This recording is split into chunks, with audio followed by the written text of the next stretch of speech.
Hi, hello. Here we have the 5 essential elements of a story.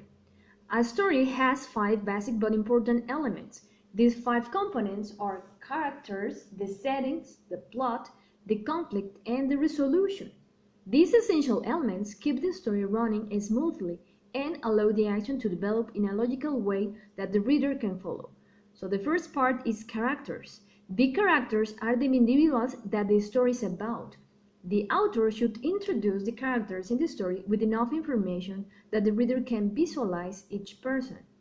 This is achieved by providing detailed description of the characters, physical attributes, and personality traits.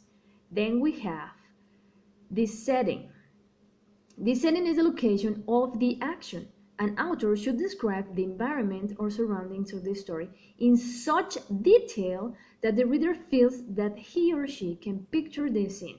Unusual settings, such as a fantasy world, can be interesting, but everyday settings can help a reader to better visualize the story and feel connected to the plot.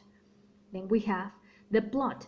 The plot is the actual story around which the entire book is based. A plot should have a very clear beginning, middle, and end, with all the necessary description and suspense called exposition, so that the reader can make sense of the action and follow along from the start to finish. Then we have the conflict. Every story has a conflict to solve. The plot is centered on this conflict and the ways in which the characters attempt to resolve the problem.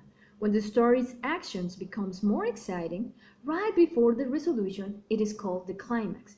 In resolution, the solution to the problem is the way the action is resolved. For example, Katie often resolves a conflict by finding a compromise for two fighting characters or helping fix any mistakes she made while switchboard into someone else. It is important that the resolution fit the rest of the story in tone and creativity and solve all parts of the conflict.